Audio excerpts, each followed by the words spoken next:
people with depression and substance use disorders should receive treatment for both disorders at the same time, and this is not consistently happening. And this is in the context of not just the COVID pandemic, but an epidemic of addiction and overdose in the country. And many of us are working to try to reduce overdose rates. Others of us are also trying to reduce suicide rates.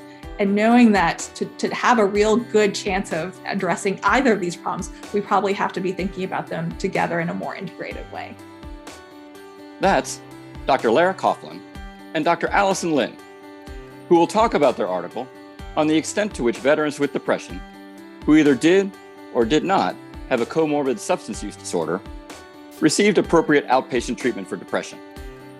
Their article appears in the May 2021 issue of the American Journal of Psychiatry. I'm Michael Roy, Executive Editor of the American Journal of Psychiatry, and this is AJP Audio. Dr. Lara Coughlin is an assistant professor in the Department of Psychiatry and an adjunct assistant professor of psychology at the University of Michigan. She's also a licensed clinical psychologist. Her research aims to find new ways to use behavioral economic frameworks to improve outcomes among individuals with substance use disorders. In particular, she is interested in decision-making around health behaviors, such as choosing between sooner and smaller rewards, like substance use, and delayed and larger rewards, like overall health or career development. Her current work looks at the delivery and evaluation of care for underserved and rural populations. Dr. Allison Lin is an addiction psychiatrist and assistant professor in the Department of Psychiatry at the University of Michigan, and a research scientist in the Department of Veterans Affairs and Arbor healthcare system. Dr. Coughlin and Dr. Lin are co-authors of an article in our May issue entitled Quality of Outpatient Depression Treatment in Patients with Comorbid Substance Use Disorder. Dr. Coughlin, Dr. Lin, hello and welcome to the podcast. Hello, thank you so much for having us talk with you today. Thank you very much. Sure. Now, you both have done some interesting work in your career. So first, can you tell us how you became interested in your respective areas of research? Sure. One common theme I noticed during my training as a clinical psychologist was how treatments we have work great for some people, but far too few people have access to these treatments. So I grew interested in ways to increase reach of existing treatments, but also to identify treatments that might be more accessible than what we're currently using. Behavioral economics is this discipline that brings together economics and psychology and can be applied to interventions for treatment and for prevention of substance use disorders. These interventions can be subtle, such as nudges to help shape someone's behavior in a more healthy direction, or more overt, such as incentives for behavior change. Importantly, most behavioral economic interventions can be delivered remotely without the need for patients coming into an office, and often are relatively brief interactions, so don't require the same amount of time or travel burden as some more traditional treatment models. Right now, my work is focusing on developing and testing some behavioral economic treatments for people in rural areas where there are treatment provider shortages, and often reaching treatment facilities can be pretty burdensome. Yeah, and I appreciate that question. I think it's always very curious to hear about how people ended up where they are. For me, my educational background is in engineering and in economics as an undergrad, and I've always been drawn to kind of healthcare systems, understanding how systems work and trying to improve them. When I found myself in psychiatry residency, what I noticed was that the things that were most problematic, or the challenges that my patients faced the most, was around getting access to care, but in particular in the subgroup of patients with substance use disorders and addictions. There's a lot of complexity there. There's a lot of issues around stigma, but there's a lot of issues around access and engaging people into treatment. That was really where I think the biggest challenges. It wasn't what medication I could prescribe or what treatments I could think about. It was really kind of how this healthcare system was working, or oftentimes not working for this population. So when I saw all of those issues, it really made me decide to pursue addiction psychiatry. And I always knew I was going to do health services research, but this is the population that drew me in the most because I think they're the biggest issues to overcome. Thank you for sharing some of your background with us. And now your article in the journal investigates the degree to which patients with co-occurring depression and substance use disorders receive treatment that adheres to clinical practice guidelines. So I'd like to understand this intersection of comorbidity a bit more. How often does depression co-occur with other disorders? That's a great question. So about a quarter of people with depression also have a substance use disorder. And if we instead start with people who have a substance use disorder, about a third of those folks have a co-occurring depression diagnosis. So really, the take home is that substance use problems are really overrepresented among those with depression and vice versa. And with all that in mind, what are the current recommendations or best practices for the treatment of these conditions? This is such an important question since comorbidity is really the rule more than the exception when treating mental health and substance use disorders. Best practices, such as the clinical practice guidelines issued by the American College of Physicians, support integrated or concurrent care for both disorders, as opposed to treating one disorder and then transitioning care over to the other. This goes against some common misconceptions in the healthcare field that a person really needs to solve their substance use prior to treating other mental health issues. And I think this is one of the key reasons why we decided to focus on this area of research. It's because, as a clinician or in clinical areas, even though we've known this recommendation for a long time, for example, my training in residency and medical school even, I really think that this belief or this misconception persists, that there are a lot of folks who feel like if there's someone who's struggling with substance use, there's no way we can help them with anything else, including depression, but might also include other comorbid mental health disorders. And so due to kind of seeing this type of impact on the clinician side, we thought it was really important to see if that might have some impacts on the care that patients were receiving. Well, so now that we have some context for your work, let's get to the objective of your study. What were you aiming to achieve in your work? So we wanted to benchmark how frequently this treatment standard of making sure that people with substance use disorders and depression receive treatment for their depression was being met in a real-world healthcare setting. So for this paper, we use Veteran Health Administration data to look at people with depression diagnoses and to see the treatments for depression that people with and without substance use disorders were receiving. And I'd like to turn now to how you conducted your research. Could you tell us about the participants of your study and how you identified them? Sure. So as I mentioned, these were all patients who were seen in the Veterans Health Administration during fiscal year 2017. We thought this was a pretty good place to look into the question of depression treatment receipt among people with substance use disorders, as the Veterans Health Administration is the largest provider of addiction treatment services in the US. We identified patients with a new episode of depression based on their electronic medical records. As a way to try to make sure that the depression was active, we also required that they had a recent, and by that I mean like in the last month, screen for active depression symptoms, which was a sign that they were in need of treatment for depression. This resulted in a cohort of about 53,000 patients with a new episode of depression from 2017. I think one thing that Dr. Coughlin is pointing out is that, to study some of these research questions about how care actually looks like in the real world, we really need large amounts of data. And so in something like the Veterans Healthcare System, that's what we have available. And we're able to study these questions in a, important patient population, but also one where we have data across the entire country. And so that's the type of data or the size of the data that we need to answer some of these nuanced questions. And we also know these are real people. Obviously, we can conduct research studies that use randomized control trials, but it's hard to, assign one person to evidence-based or guideline-concordant care and another person not. Whereas using these large data sets, we can really see what that use is in a real-world setting and really impacts as well. And continuing on the theme of the data, for those really interested in the details, what tools or measures did you and your co-authors use to gather and analyze the data?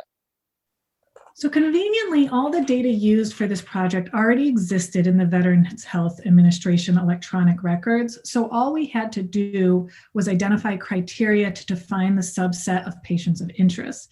In this case, patients with active depression with or without a co-occurring substance use disorder diagnosis. Once we had accomplished this, the analyses were quite simple.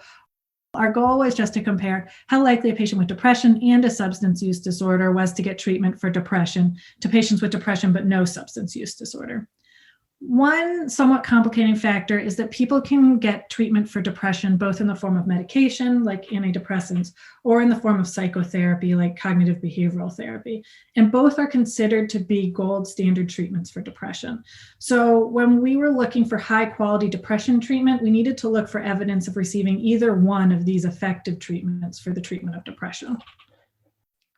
One thing that I can also just add is, although all of this data was available, there are some unique aspects to the Veterans Health Administration. So one example is that in the VHA, veterans are screened often for depression using evidence-based instruments like the PHQ-2 and the PHQ-9.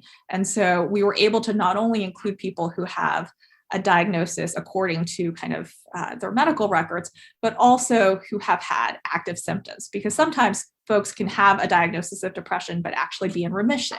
And we really wanted to look at people who had a new diagnosis of depression, but with really active symptoms, meaning that they really warranted treatment. And so the VHA is really one of the only large, national healthcare systems where we were able to have access to this type of information. Okay, thank you for the deeper dive into the methods. So now let's move to the results of your work. What were the main results with respect to how likely is it that patients with depression, with or without a substance use disorder, receive guideline-concordant care? As we suspected might be the case, we found that people with both depression and substance use disorders were less likely to receive treatment for depression.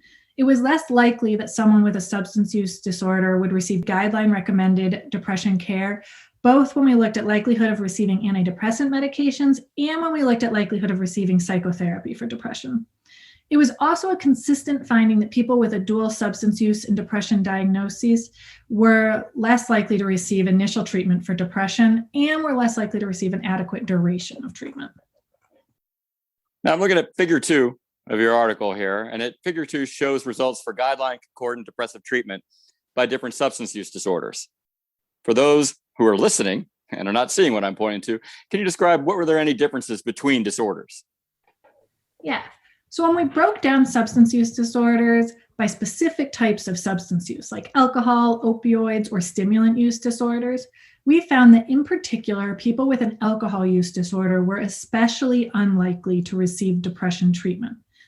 This is discouraging since prior work has shown that the largest effects for concurrent depression and substance use treatment actually come from those with co-occurring alcohol use disorder.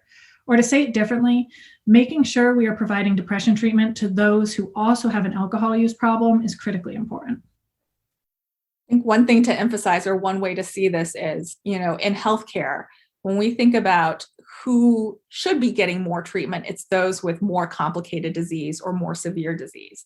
And what we're finding is that those more complex patients who likely need more treatment are actually getting less care. And so this is a really important disparity to think about and think about how to address. Indeed. And now, because your study had a large sample size, you had an opportunity to evaluate a variety of demographic characteristics, medical comorbidities, and other factors. Did any of these variables affect your findings? Yeah, so we examined several other factors that might impact receipt of high-quality depression treatment. A few noteworthy findings were that women and younger patients were more likely to receive treatment for depression. Also, racial and ethnic minorities, especially people who identified as Black or African American, were about half as likely to receive antidepressants, but we didn't see differences in receipt of psychotherapy for depression.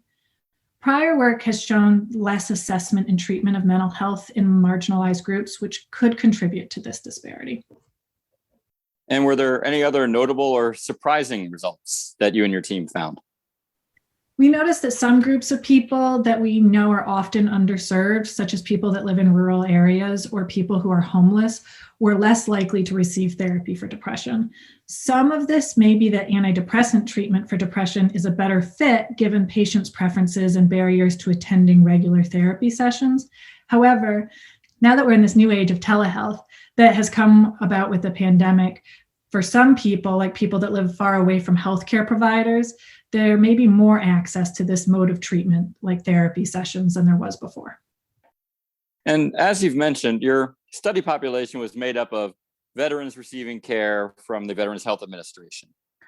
Would the findings of your study extend to patients in the general population?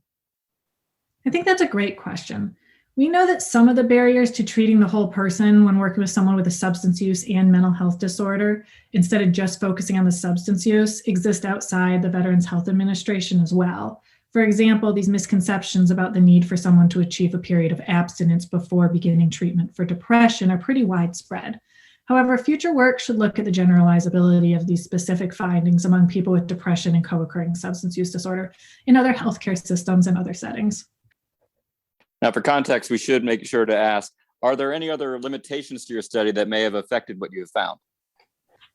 Absolutely. For example, we could only assess treatment received within the Veterans Health Administration. So conceivably, some veterans may have sought depression care from other providers, and we wouldn't know about that. Also, we had to make some decisions on how to define an active depression episode and what constituted an adequate dose of depression treatment. Some of these choices were informed by prior work and best practice guidelines, but it's possible if we, for example, use different criteria to define a new depression episode, that perhaps the findings would have shifted in some ways. And so now that we've gone over the results of your work, I'm curious if you detected any patient or structural factors that may contribute to inequity in the treatment of depression. We've touched a bit on some barriers, especially at the provider level, like providers not feeling well prepared to treat dual diagnoses or having misconceptions that stand in the way of providing depression treatment to those with substance use disorders. Some of these barriers can be addressed through training, targeted provider feedback, and facilitating strategies for providers to reduce stigma towards people with dual diagnoses, correct misconceptions, and provide education about best practices for dual diagnosis treatment. As you mentioned, patient-level barriers are also likely to be at play here. For example, patients with dual substance use and depression diagnoses often have more complex psychiatric presentations that can include things like low motivation and low energy, impaired cognitions, disorganization, and substance use, which may impede their ability to effectively engage with treatment plans and limit treatment retention. This sort of patient-level barrier may be reflected in the lower rates of depression treatment continuation that we saw, as patients with co-occurring substance use disorders may be more likely to drop out from treatment. There's also a lot of possible ways to reduce barriers to facilitate treatment retention. For example, telehealth may be an option that some patients prefer, as it takes less time than coming into the office and doesn't require the planning and logistics of transport to clinic.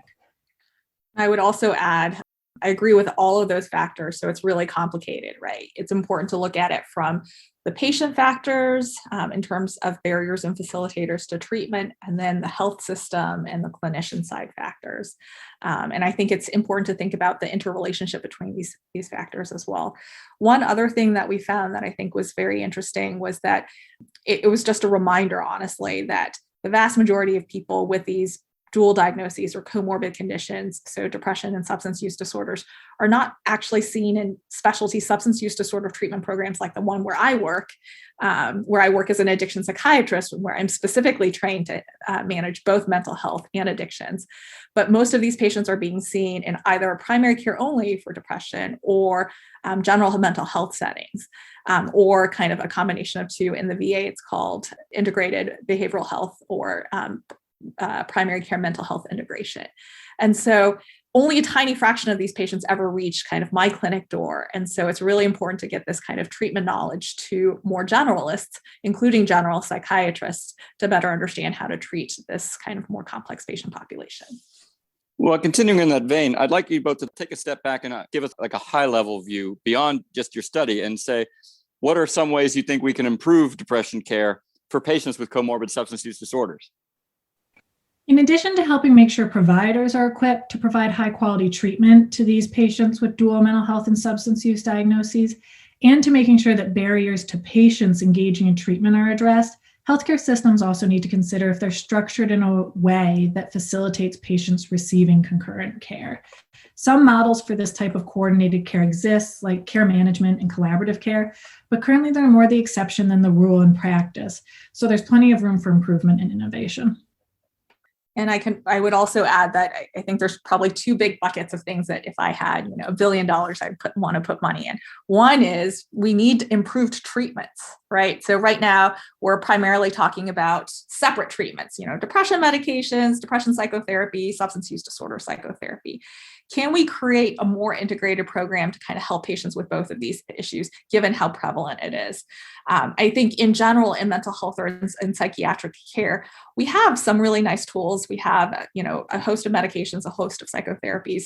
But one of the challenges these days is a lot of our patients don't receive them at all, right? So these tools are not going to be helpful for anyone if they don't receive them or don't have access to them. And so if we think about new treatments or new interventions, I think we have to think about how do we deliver them in a way that are going to be more appealing to more patients. And in our study, what we're finding is that we're identifying specific subgroups of mental health, of folks with mental health disorders that are in particularly high need, including those with substance use disorders. So if we wanted to improve depression treatment across the country, we really need to think about addressing these needs of these complex subgroups. So that's one bucket.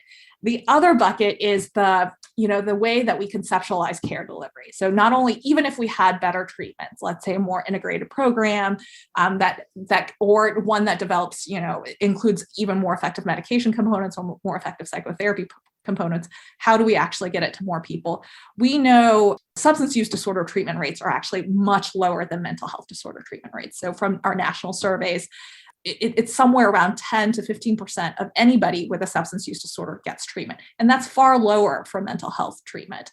And so when you're trying to work with this complex patient population, you really have to think about what that means in terms of where you're engaging people, where you're meeting them. Most folks actually, there's so much stigma around getting treatment in specialty care that it's really important to think about how to engage them when you do see them or when you do meet these folks in primary care settings and other settings, and getting people to talk more about their substance use issues and how it might relate to their depression. Particularly, I think during COVID-19, there's all of these increased stressors. We know a lot of the stressors have impacted and increased substance use and mental health issues. It's really finding people in specialty treatment settings and engaging them in care in those places too. Great, thank you. And as we wrap up, what would you say are the overall points that researchers, clinicians, and other mental health professionals should take away from your article? I think if there is one take home, it's to be aware that people with depression and substance use disorders should receive treatment for both disorders at the same time. And this is not consistently happening. As a clinician myself, I'm a psychologist. I've been pushing myself to consider if I unintentionally may be providing different care for patients who are depressed, but who also misuse substances, and trying to explore why I might be inclined to make different treatment choices for patients presenting with dual diagnoses.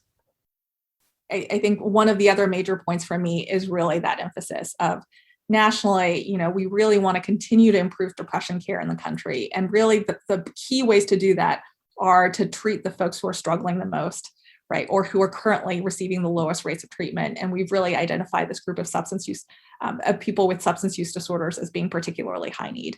And this is in the context of not just the COVID pandemic, but an epidemic of addiction and overdose in the country. And many of us are working to try to reduce overdose rates. Others of us are also trying to reduce suicide rates. And knowing that to have a real good chance of addressing either of these problems, we probably have to be thinking about them together in a more integrated way. And finally, what are some recommendations you have for further research in this area?